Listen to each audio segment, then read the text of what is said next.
প্রচুর কুকুর তাদের ভালোবাসার বাড়ি খুঁজে পাচ্ছিল। ওকে তোমরা নিচ্ছ? হ্যাঁ নিচ্ছি। দারুণ ব্যাপার। আর খুব তাড়াতাড়ি আমরা 100 জন কুকুরের জীবন সুরক্ষিত করলাম। প্রত্যেকটা পরিবার প্রতিশ্রুতি দিয়েছে যে ওদেরকে একটা সুন্দর জীবন উপহার দেবে। এরপরে আমরা এক্সোটিক মিনিয়েচার হর্সদের জীবন সুরক্ষিত করলাম, কারণ এই সমস্ত ছোট ঘোড়াদের নিলামে বিক্রি করা হয় এদের মাংস খাবার জন্য। আর আমি দুঃখিত, কিন্তু এই সমস্ত মিষ্টি প্রাণীদের আর আমি এভাবে মরতে দেব না, তাই আমি এদেরকে কিনে নিয়েছি। আর আমরা এই প্রত্যেকটা ঘোড়াকে ওদের বাড়ি খুঁজে দেব। ও এক্সকিউজ মি, সব ঘোড়াগুলো এখানে রয়েছে। ও তোমার ভালো কে লাগছে? ভালো লেগেছে? তোমাদের আরো ঘোড়া চাই? না, আমার কাছে বাড়িতে একটা আছে। তার মানে তোমরা ঘোড়া অ্যাডাপ্ট করছো এর জন্য? একদমই তাই। ও তাই নাকি? যাতে ও বড় হয়ে ঘোড়ায় চাপতে পারে। ও তোমার পছন্দ হয়েছে? খুব ভালো। একে কারোর অপছন্দ কি করে হতে পারে? আমি চাই এবার ঘোড়াগুলো নিজেরাই ডিসিশন নিক যে ওরা গাড়িতে উঠবে কিনা। দেখি একটু চেষ্টা করি। আমি তোমাদের 10,000 করে দেবো যদি তোমরা গাড়িতে ওঠো। হাসি না ও। তারপরে তোমরা আমাকে এটা দেখো, ওদের দেখো, এটা দেখো, এটা কাজ করেছে। তোমরা এখানে একজনকে অ্যাডপ্ট করতে এসেছিলে আর এখন দুজনকে নিয়ে যাচ্ছ। একে পটেটো চিপসের মতো দেখতে। এদের খাওয়া যাবে না। ঠিক বলেছো। আসলে আমি আরেকটাকে বাড়ি নিয়ে যেতে চাই না, কিন্তু তাও আমি না বলবো না। তাহলে কি তোমাদের আরেকটা লাগবে? আসলে 2 সপ্তাহ আগে এরা প্রায় বলি হতে যাচ্ছিল আর এখন ওরা ভালোবাসার বাড়ি খুঁজে পেয়েছে। এদেরকে তোমাদের পছন্দ হয়েছে তো? হ্যাঁ।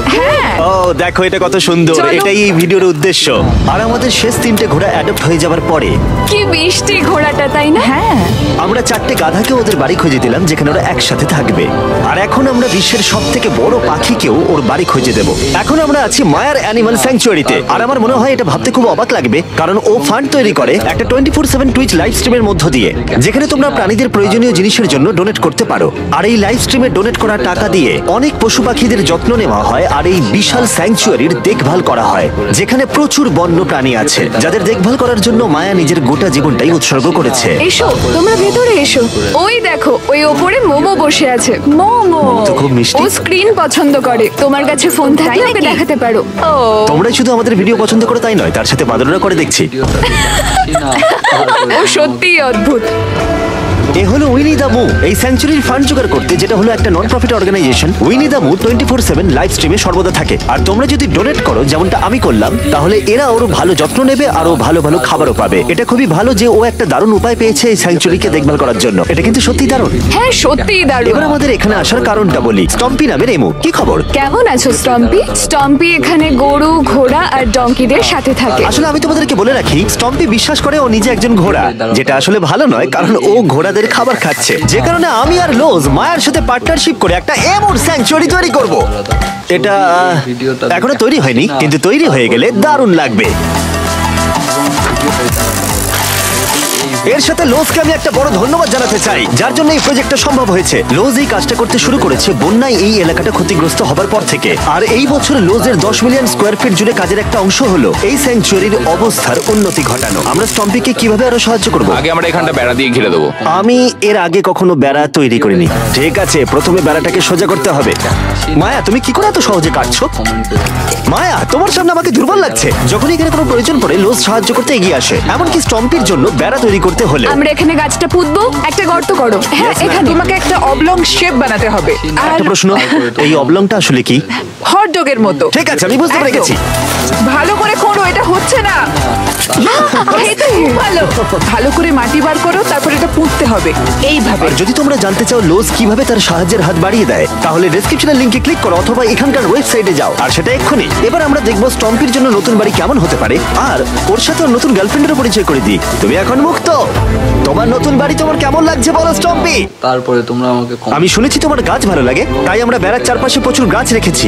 হাই, তোমার কেমন লাগছে? না আসে তারপরে তোমরা ও ঠিক আছে, তার মানে ভালো লেগেছে। আমরা তোমার জন্য এমন একটা বাড়ি তৈরি করেছি যেখানে ঘোড়ার বিপদ শুধু নেই তাই নয়, তোমার জন্য একজন বন্ধু আছে। এই জায়গায় অনায়াসে থাকতে পারবে 2টো এমো। ওর নাম দিতে পারি? হ্যাঁ। তুমি না এভাবে না, বললে ঠিক কেন? আছে, তুমি নাম দিতেই পারো। আমরা এই এমোর নাম দিতে পারি নোলানের মা। এই ভিডিও হাসি না আসে তারপরে তোমরা আমাকে সত্যি? হ্যাঁ এবং ভিডিও ঠিক আছে, ওকে বার করো। এই নামটার ভালো লাগবে। এর মানেটা কি? হ্যাঁ, এটা মানে হলো নোলানের মা। তোমরা আমাকে কমেন্ট করো। হাই। হাই নোলানের মা। দাঁড়াও ঠিক আছে, ও এখন মুক্ত। ইয়ে! কেস, কিন্তু শেষ করার আগে আমরা এখন রয়েছি উলফ স্যাংচুয়ারিতে, যেটা মায়া তৈরি করতে চায়। তোমার চোখের কাপড় খুলে ফেলো। আর উলফ স্যাংচুয়ারি গড়ে তুলতে আমরা এখন তোমাকে দিতে চাই $50,000 ডোনেশন, যাতে তোমাদের কাজটা আরো সহজ হয়। এই বছরের শুরুতে মায়ার অ্যানিমাল স্যাংচুয়ারি টেক্সাসের বন্যায় অনেকটাই ক্ষতিগ্রস্ত হয়েছিল, আর সত্যিই এটার পুনর্গঠনের দরকার ছিল। কিন্তু লোজকে ধন্যবাদ, মায়া এখন সহজেই তার উলফ স্যাংচুয়ারি গড়ে তুলতে পারবে। এটা সত্যিই দারুণ, থ্যাংক ইউ সো মাচ। এরপরে আমরা দুজন সি লায়ন্সের জীবন বাঁচাবো, যার শুরু হবে রকিকে দিয়ে, দুর্ভাগ্যজনকভাবে যার মাথায় বুলেট লেগেছিল। এই ভিডিওটা অ্যানিম্যাল সেভিং নিয়ে, আর আমরা রকির সমস্ত খরচের দায়িত্ব নিচ্ছি। Thank you so much. Surgery হবার পর সুস্থ হতে ওর একটু সময় লেগেছিল। এদিকে গার্ট্রিউড, ও হ্যালো। আমাদের অন্য সি লায়ন, যে মুক্ত হবার অপেক্ষায় ছিল, যে এর আগে একটা নেটে আটকে পড়ে ভয়ঙ্করভাবে আহত হয়েছিল এবং মরতে বসেছিল। চলো গাট্রিউডকে মুক্ত করি। রেডি? রেডি। ঠিক আছে, 3, 2, 1, গো। ওকে দেখো, ও কি আনন্দিত, দেখো একবার। ও সমুদ্রের আওয়াজ শুনতে পাচ্ছে। ওকে দেখো, দেখো চলে যাচ্ছে। ও সমুদ্রের দিকে চলে যাচ্ছে। দারুণ! তুমি মুক্ত, তুমি মুক্ত গাট্রিউড। ইয়ে, দারুণ! এখনো পর্যন্ত 800 প্রাণীদের জীবন বাঁচানো বাকি, তাই এবার আমাদের দ্রুত কাজ করতে হবে। এবার আমরা অ্যামাজন রেন ফরেস্টে কাজ করলাম, যেখানে আমরা মিঙ্গালজ অ্যান্ড স্যাংচুয়ারিতে 200 জনেরও বেশি প্রাণীকে আমরা বন্য জীবন ফিরিয়ে দিলাম। এখন আমাদের কাছে আছে একটা অ্যান্টিটার। সত্যি বলতে এখানে আমরা এরকম লুপ্তপ্রায় প্রাণীগুলোকে পাই। ও মাই গড, ও খুব ছোট্ট আর মিষ্টি। ওপরে ওঠে আস্তে আস্তে। এই প্রাণীরা ও উঠছে। হয়তো বেঁচেই থাকতো না যদি না আমাদের কাছে মিঙ্গার মতো পুনর্বাসনের জন্য স্যাংচুয়ারি থাকতো। তাহলে আমরা এখন এই টর্টয়েসটাকে ওর আসল জায়গায় ফিরিয়ে দিতে এসেছি। আর ওদেরকে মুক্ত করা হলো। কিন্তু আমাদের কাজ এখনো শেষ হয়নি, কারণ ইউএসএ তে ফিরে এসে আমরা আরো 100 জন প্রাণীর জীবন বাঁচালাম। যেমন এখানে রয়েছে wild life critter circle of life, যেখানে 47 জন আহত এবং অসহায় প্রাণীদের চিকিৎসা করালাম, যার মধ্যে রয়েছে ব্ল্যাক উলফ, যার নাম হলো ড্রেকো। ওকে লুসিয়ানায় গুলি করা হয়েছিল। যখন ও এখানে এলো তখন দাঁড়াতেও পারছিল না, আর এখন ওকে এইভাবে দেখে আমি খুব খুশি। 20 জন শিয়ালকে হত্যা করা হতো আর তাদের পশম দিয়ে কোট বানানো হতো, কিন্তু তার পরিবর্তে আমরা ওদের প্রত্যেককে একটা নতুন জীবন উপহার দিলাম। তুমি এখানে খেলনা পাবে, খাবার পাবে এবং চাইলে ঘুরেও দেখতে পারো। এখানে রয়েছে এই বিশাল বার্ড স্যাংচুয়ারি। এখানে আমরা বাঁচালাম 70 জন দেশীয় পাখিকে, যেমন